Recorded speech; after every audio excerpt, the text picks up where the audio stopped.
ವೀಕ್ಷಕರೆಲ್ಲರಿಗೂ ಮಂಗಳ ರಾಶಿ ಪರಿವರ್ತನೆ ವಿಶೇಷ ಕಾರ್ಯಕ್ರಮಕ್ಕೆ ಸ್ವಾಗತ. ಸ್ನೇಹಿತರೆ, ಕುಂಭ ರಾಶಿಯಲ್ಲಿ ಮಂಗಳ ಸಂಚಾರ ವರ್ಷ 2024ರ ಮಾರ್ಚ್ ತಿಂಗಳಿನ 15ನೇ ತಾರೀಕಿನ ದಿನ ಸಂಜೆ 5:42 ನಡೆಯಲಿದೆ. ವೈದಿಕ ಜ್ಯೋತಿಷ್ಯದಲ್ಲಿ ಗ್ರಹಗಳ ಯೋಧ ಮಂಗಳವು ಪುಲ್ಲಿಂಗ ಸ್ವಭಾವದೊಂದಿಗೆ ಕ್ರಿಯಾತ್ಮಕ ಮತ್ತು ಕಮಾಂಡಿಂಗ್ ಗ್ರಹವಾಗಿದೆ. ನಾವು ಕುಂಭ ರಾಶಿಯಲ್ಲಿ ಮಂಗಳ ಸಂಚಾರವನ್ನು ಅದರ ಧನಾತ್ಮಕ ಮತ್ತು ಋಣಾತ್ಮಕ ಗುಣಲಕ್ಷಣಗಳೊಂದಿಗೆ ಕೇಂದ್ರೀಕರಿಸುತ್ತಿದ್ದೇವೆ. ಮಂಗಳವು ಮೇಷರಾಶಿಯಲ್ಲಿ ತನ್ನದೇ ಆದ ಮೂಲ ತ್ರಿಕೋನದಲ್ಲಿ ಇರಿಸಿದರೆ ಹೆಚ್ಚು ಉತ್ಪಾದಕ ಫಲಿತಾಂಶಗಳನ್ನು ನೀಡುತ್ತದೆ. ಮಂಗಳವನ್ನು ಮೇಷ ಅಥವಾ ವೃಶ್ಚಿಕ ರಾಶಿಯಲ್ಲಿ ಇರಿಸಿದಾಗ ಮತ್ತು ಎರಡೂ ರಾಶಿಚಕ್ರ ಚಿಹ್ನೆಗಳು ಮಂಗಳನಿಂದ ಆಳಲ್ಪಟ್ಟಾಗ ಸ್ಥಳೀಯರಿಗೆ ದೊಡ್ಡ ಲಾಭಗಳಿರುತ್ತವೆ. ಮಂಗಳವು ನೈಸರ್ಗಿಕ ರಾಶಿಚಕ್ರದಿಂದ ಮೊದಲ ಮನೆ ಮತ್ತು 8ನೇ ಮನೆಯನ್ನು ಆಳುತ್ತದೆ ಮತ್ತು ಮೊದಲ ಚಿಹ್ನೆ ಮೇಷ ಮತ್ತು 8ನೇ ಚಿಹ್ನೆ ವೃಶ್ಚಿಕ. ಮಂಗಳನು ಸ್ಥಳೀಯರಿಗೆ ಅಧಿಕಾರ ಮತ್ತು ಸ್ಥಾನದ ವಿಷಯದಲ್ಲಿ ಬಹಳಷ್ಟು ಪ್ರಯೋಜನಗಳನ್ನು ನೀಡುತ್ತಾನೆ. ಜ್ಯೋತಿಷ್ಯದಲ್ಲಿ ಮಂಗಳ ಗ್ರಹದ ಮಹತ್ವ.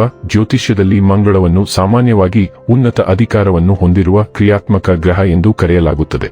ಈ ಗ್ರಹವು ಪರಿಣಾಮಕಾರಿ ಆಡಳಿತ ತತ್ವಗಳನ್ನು ಸೂಚಿಸುತ್ತದೆ ಮತ್ತು ಇದು ಬಿಸಿ ಗ್ರಹವಾಗಿದೆ ಮತ್ತು ಎಲ್ಲಾ ಭವ್ಯವಾದ ಗುಣಗಳನ್ನು ಸೂಚಿಸುತ್ತದೆ. ಮಂಗಳನ ಆಶೀರ್ವಾದವಿಲ್ಲದೆ ವೃತ್ತಿ ಜೀವನಕ್ಕೆ ಸಂಬಂಧಿಸಿದಂತೆ ಜೀವನದಲ್ಲಿ ಉನ್ನತ ಸ್ಥಾನಗಳನ್ನು ಹೊಂದಲು ಸಾಧ್ಯವಿಲ್ಲ ಮತ್ತು ಒಬ್ಬರು ಪ್ರಬಲ ವ್ಯಕ್ತಿಯಾಗಿರುವುದಿಲ್ಲ. ಬಲವಾದ ಮಂಗಳವು ಜೀವನದಲ್ಲಿ ಎಲ್ಲಾ ಅಗತ್ಯ ತೃಪ್ತಿ, ಉತ್ತಮ ಆರೋಗ್ಯ ಮತ್ತು ಪ್ರಬಲ ಮನಸ್ಸನ್ನು ಒದಗಿಸುತ್ತದೆ. ಒಬ್ಬ ವ್ಯಕ್ತಿಗೆ ಅವನ ಜಾತಕದಲ್ಲಿ ಮಂಗಳವು ಉತ್ತಮವಾಗಿದ್ದರೆ ಆ ವ್ಯಕ್ತಿಯು ತನ್ನ ವೃತ್ತಿ ಜೀವನದಲ್ಲಿ ಎಲ್ಲಾ ಖ್ಯಾತಿ ಮತ್ತು ಸ್ಥಾನವನ್ನು ಪಡೆಯಬಹುದು. ಉತ್ಕೃಷ್ಟ ಮಂಗಳವು ಸ್ಥಳೀಯರಿಗೆ ಎಲ್ಲ ದೈಹಿಕ ಮತ್ತು ಮಾನಸಿಕ ಸಂತೋಷವನ್ನು ನೀಡಬಹುದು. ಗುರುಗ್ರಹದಂತಹ ಲಾಭದಾಯಕ ಗ್ರಹಗಳಿಂದ ಅದನ್ನು ಇರಿಸಿದರೆ ದೃಷ್ಟಿಗೋಚರವಾಗಿರುತ್ತದೆ. ಮತ್ತೊಂದೆಡೆ ಮಂಗಳವು ರಾಹು ಕೇತುಗಳಂತಹ ದುಷ್ಟ ಗ್ರಹಗಳೊಂದಿಗೆ ಸೇರಿಕೊಂಡರೆ ಅದು ಗ್ರಹಣವನ್ನು ಪಡೆಯುತ್ತದೆ ಮತ್ತು ಈ ಕಾರಣದಿಂದಾಗಿ ಆರೋಗ್ಯ ಅಸ್ವಸ್ಥತೆಗಳು, ಮನಸ್ಸಿನ ಖಿನ್ನತೆ, ಸ್ಥಾನಮಾನದ ನಷ್ಟ ಮತ್ತು ಹಣದ ನಷ್ಟ ಇತ್ಯಾದಿಗಳಿಂದ ಬಳಲುತ್ತಾರೆ. ಮಂಗಳನ ಲಾಭ ಮತ್ತು ಆಶೀರ್ವಾದವನ್ನು ಪಡೆಯಲು ಹವಳದ ರತ್ನವನ್ನು ಚಿನ್ನದಲ್ಲಿ ಧರಿಸಬಹುದು ಮತ್ತು ಇದು ಸ್ಥಳೀಯರಿಗೆ ಸಮೃದ್ಧಿಯನ್ನು ಹೊಂದಲು ಅನುವು ಮಾಡಿಕೊಡುತ್ತದೆ. ಅಲ್ಲದೆ ಮಂಗಳ ಗಾಯತ್ರಿ ಮಂತ್ರ ಮತ್ತು ಹನುಮಾನ್ ಚಾಲಿಸವನ್ನು ಪ್ರತಿದಿನ ಪಠಿಸುವುದರಿಂದ ಅಪಾರ ಪ್ರಯೋಜನಗಳನ್ನು ನೀಡುತ್ತದೆ. ಮಂಗಳ ಗ್ರಹವು ಕುಂಭ ರಾಶಿಯಲ್ಲಿ ಜೋಡಿಸಿದಾಗ ಕೆಲವು ವಿಶಿಷ್ಟ ಲಕ್ಷಣಗಳನ್ನು ಹೊಂದಿದೆ. ಜನರು ತಮ್ಮ ಜೀವನದಲ್ಲಿ ಸಂಪೂರ್ಣ ಸ್ವಾತಂತ್ರ್ಯಕ್ಕಾಗಿ ಹಾತೊರೆಯುತ್ತಾರೆ ಮತ್ತು ಅವರ ರೀತಿಯಲ್ಲಿ ತಮ್ಮ ಜೀವನವನ್ನು ನಡೆಸಲು ಸಿದ್ಧರಿದ್ದಾರೆ. ಅವರು ಶಕ್ತಿಯುತ ಮತ್ತು ಯಾರ ಒತ್ತಡದಲ್ಲಿಯೂ ಬದುಕಲು ಬಯಸುವುದಿಲ್ಲ. ಆದ್ದರಿಂದ ಅವರು ಬೇಗನೆ ಆಕ್ರಮಣಕಾರಿ ಮತ್ತು ಬಂಡಾಯವನ್ನು ಪಡೆಯುತ್ತಾರೆ. ಅವರು ಭಾವುಕರಾಗಿಲ್ಲ. ಸಂಬಂಧದಲ್ಲಿ ತಮ್ಮ ಪ್ರಾಬಲ್ಯವನ್ನು ಅಳೆಯುವುದು ಇತರರಿಗೆ ಸವಾಲಾಗಿದೆ. ಅಂತಹ ಜನರು ತಮ್ಮ ಜೀವನದಲ್ಲಿ ಪ್ರಯೋಗಗಳನ್ನು ಬಯಸುತ್ತಾರೆ ಮತ್ತು ಪ್ರಭೇದಗಳನ್ನು ಬಯಸುತ್ತಾರೆ. ಮಂಗಳ ಗ್ರಹವನ್ನು ಅದರ ಸದ್ಗುಣದಿಂದ ಪುಲ್ಲಿಂಗ ಮತ್ತು ಉಗ್ರ ಗ್ರಹವೆಂದು ಪರಿಗಣಿಸಲಾಗುತ್ತದೆ. ಯಾವುದೇ ವ್ಯಕ್ತಿಯ ಜಾತಕ ಪಟ್ಟಿಯಲ್ಲಿ ಮಂಗಳ ಗ್ರಹವು ಆತ್ಮವಿಶ್ವಾಸ, ಧೈರ್ಯ ಮತ್ತು ದೈಹಿಕ ಪ್ರಚೋದನೆಗಳನ್ನು ಸೂಚಿಸುತ್ತದೆ. ಔದ್ಯೋಗಿಕ ದೃಷ್ಟಿಕೋನದಿಂದ ಮಂಗಳವು ರಿಯಲ್ ಎಸ್ಟೇಟ್ ವ್ಯವಹಾರಗಳು, ಎಂಜಿನಿಯರ್ಗಳು, ಬಿಲ್ಡರ್ಗಳು, ಯೋಧರು, ಸೈನಿಕರು ಮತ್ತು ಮಿಲಿಟರಿಯನ್ನು ಚಿತ್ರಿಸುತ್ತದೆ. ಶಸ್ತ್ರಚಿಕಿತ್ಸಕರಂತಹ ಹೆಚ್ಚು ಅರ್ಹ ವೈದ್ಯರು ತಮ್ಮ ಜಾತಕ ಪಟ್ಟಿಯಲ್ಲಿ ಮಂಗಳ ಗ್ರಹದ ಬಲವಾದ ಸ್ಥಾನವನ್ನು ಹೊಂದಿದ್ದಾರೆ. ಹಾಗಾದರೆ ಬನ್ನಿ, ಇಲ್ಲಿ ಮಂಗಳ ದೇವ ಕುಂಭ ರಾಶಿಯಲ್ಲಿ ಈ ಗೋಚಾರ ಇಲ್ಲಿ ಪ್ರತ್ಯೇಕವಾಗಿ ಮಕರ ರಾಶಿಯ ಜಾತಕದ ಪಾಲಿಗೆ ಹೇಗೆ ಸಾಬೀತಾಗಲಿದೆ, ಯಾವೆಲ್ಲ ಫಲಗಳು ಇಲ್ಲಿ ನಿಮಗೆ ಲಭಿಸಲಿವೆ ಮತ್ತು ಯಾವ ವಿಷಯವಾಗಿ ಇಲ್ಲಿ ನೀವು ವಿಶೇಷ ಎಚ್ಚರಿಕೆ ಹೊಂದಿರಬೇಕು ಅನ್ನೋದನ್ನ ನೋಡೋಣ. ವಿಡಿಯೋ ಪ್ರಾರಂಭಿಸುವುದಕ್ಕೂ ಮುನ್ನ ಎಂದಿನಂತೆ ನಮ್ಮ ವಿನಂತಿ ಎಂದರೆ, ನೀವಿನ್ನೂ ನಮ್ಮ ಚಾನೆಲ್ ಅನ್ನು ಸಬ್ಸ್ಕ್ರೈಬ್ ಮಾಡಿಲ್ಲವೆಂದರೆ ದಯವಿಟ್ಟು ಈಗಲೇ ನಮ್ಮ ಚಾನೆಲ್ ಅನ್ನು ಸಬ್ಸ್ಕ್ರೈಬ್ ಮಾಡಿ. ಹಾಗೆ ನಿರಂತರ ವಿಡಿಯೋ ಅಪ್ಡೇಟ್ಸ್ಗಳಿಗಾಗಿ ತಪ್ಪದೇ ಪಕ್ಕದ ಬೆಲ್ ಐಕಾನ್ ಬಟನ್ ಕೂಡ ಕ್ಲಿಕ್ ಮಾಡಿ. ಸ್ನೇಹಿತರೆ, ಮಕರ ಸಂಕ್ರಾಂತಿಯ ಸ್ಥಳೀಯರಿಗೆ ಆದಾಯವನ್ನು ಉತ್ಪಾದಿಸುವ 4ನೇ ಮನೆಯ ಸೌಕರ್ಯ ಮತ್ತು 11ನೇ ಮನೆಯ ಮೇಲೆ ಮಂಗಳವು ಅಧಿಪತಿಯನ್ನು ಆಳುತ್ತದೆ. ಈ ಸಂಕ್ರಮಣ ಅವಧಿಯಲ್ಲಿ ಕೆಂಪು ಗ್ರಹವು ತನ್ನ 2ನೇ ಮನೆಯ ಸ್ಥಾನವನ್ನು ಕಂಡುಕೊಳ್ಳುತ್ತದೆ. ಅದು ಅವರ ಆರ್ಥಿಕ ಲಾಭಗಳಿಗೆ ಅವಕಾಶ ನೀಡುತ್ತದೆ. ಹೀಗಾಗಿ ಅವರು ಕಡಿಮೆ ಪ್ರಯತ್ನಗಳೊಂದಿಗೆ ಆರ್ಥಿಕ ಯಶಸ್ಸನ್ನು ಪಡೆಯುತ್ತಾರೆ ಮತ್ತು ಅವರ ಸಾಮಾಜಿಕ ಸ್ಥಾನಮಾನವು ಹೆಚ್ಚಾಗುತ್ತದೆ. ಮಕರ ರಾಶಿಯವರಿಗೆ ಮಂಗಳವು 4ನೇ ಮತ್ತು 11ನೇ ಮನೆಯ ಅಧಿಪತಿ ಮತ್ತು ಈ ಸಂಚಾರದ ಸಮಯದಲ್ಲಿ 2ನೇ ಮನೆಯನ್ನು ಆಕ್ರಮಿಸುತ್ತಾನೆ. ಈ ಕಾರಣದಿಂದ ಅಭಿವೃದ್ಧಿಯಲ್ಲಿ ಸಮಸ್ಯೆಗಳು ಮತ್ತು ಅಡೆತಡೆಗಳನ್ನು ನೀವು ನೋಡಬಹುದು.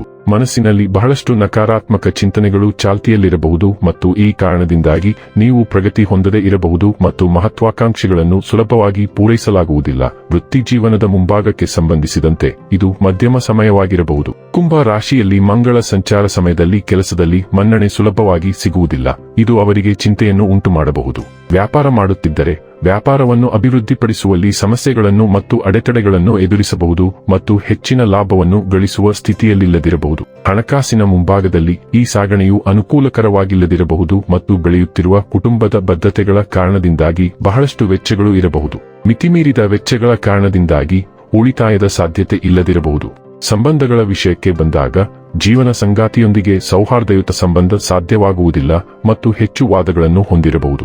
ಆರೋಗ್ಯವು ಉತ್ತಮವಾಗಿಲ್ಲದಿರಬಹುದು ಮತ್ತು ನೀವು ಕಾಲು ತೊಡೆಯ ನೋವುಗಳನ್ನು ಎದುರಿಸಬಹುದು ಮತ್ತು ಜೀರ್ಣಕ್ರಿಯೆಗೆ ಸಂಬಂಧಿಸಿದ ಸಮಸ್ಯೆಗಳು ಸಾಧ್ಯ. ಕಣ್ಣಿನ ಸಂಬಂಧಿತ ಕಿರಿಕಿರಿಗಳು ಸಹ ಕಾಡಬಹುದು. ಅದೇನೇ ಇದ್ದರೂ ಈ ಸಾಗಣೆಯ ಕೆಟ್ಟ ಪರಿಣಾಮವು ನಿಮ್ಮ ಕುಟುಂಬ ಜೀವನದಲ್ಲಿ ಇರುತ್ತದೆ. ಅವರ ಮನೆಯ ಸುತ್ತಲೂ ಉದ್ವಿಗ್ನತೆ ಇರುತ್ತದೆ. ಅವರು ತಮ್ಮ ಮಾತಿನ ಭಾಷೆಯಲ್ಲಿ ಸ್ವಲ್ಪ ಕೋಪ ಮತ್ತು ಕಹಿಯನ್ನು ಬೆಳೆಸಿಕೊಳ್ಳುತ್ತಾರೆ. ಅದು ಅವರಿಗೆ ಸಮಸ್ಯೆಗಳನ್ನು ಉಂಟುಮಾಡಬಹುದು. ಅದರ ಹೊರತಾಗಿಯೂ ಅವರ ಆಸ್ತಿಗೆ ಸಂಬಂಧಿಸಿದಂತೆ ಸಾರಿಗೆ ಅವಧಿಯು ಅವರಿಗೆ ಅನುಕೂಲಕರವಾಗಿರುತ್ತದೆ ಮತ್ತು ಅವರು ಅದೇ ಲಾಭವನ್ನು ಪಡೆಯುತ್ತಾರೆ.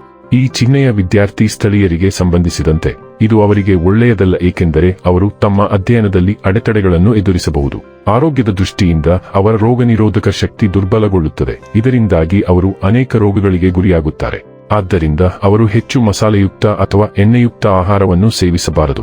ಬದಲಿಗೆ ಅವರು ಮನೆಯಲ್ಲಿ ಶಾಂತಿಯನ್ನು ಕಾಪಾಡಿಕೊಳ್ಳಲು ಪ್ರಯತ್ನಿಸಬೇಕು. ಅವರ ಹಿರಿಯ ಒಡಹುಟ್ಟಿದವರು ಅವರಿಗೆ ಆರ್ಥಿಕವಾಗಿ ಸಹಾಯ ಮಾಡಬಹುದು. ಇದು ಅವರೊಂದಿಗಿನ ಅವರ ಸಂಬಂಧವನ್ನು ಹದಗೆಡಿಸುತ್ತದೆ. ಅವರ ಸಂಗಾತಿಯ ಆರೋಗ್ಯವು ಹದಗೆಡಬಹುದು.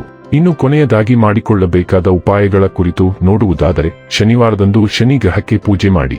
ವೀಕ್ಷಕರೇ, ಇದಾಗಿತ್ತು ಮಕರ ರಾಶಿಯ ಜಾತಕದವರ ಮಂಗಳ ರಾಶಿ ಪರಿವರ್ತನೆ ಫಲದ ಮಾಹಿತಿ ಇಷ್ಟವಾದರೆ ವಿಡಿಯೋವನ್ನು ಲೈಕ್ ಮತ್ತು ಶೇರ್ ಮಾಡಿ. ಜೈ ಶ್ರೀರಾಮ್. ಕಾಮೆಂಟ್ ಬಾಕ್ಸ್ನಲ್ಲಿ ಬರೆಯಿರಿ. ಹಾಗೆ ಚಾನೆಲ್ ಸಬ್ಸ್ಕ್ರೈಬ್ ಮಾಡುವುದರ ಜೊತೆಗೆ ನಿರಂತರ ವಿಡಿಯೋ ಅಪ್ಡೇಟ್ಸ್ಗಳಿಗಾಗಿ ಪಕ್ಕದ ಬೆಲ್ ಐಕಾನ್ ಕ್ಲಿಕ್ ಮಾಡಿ.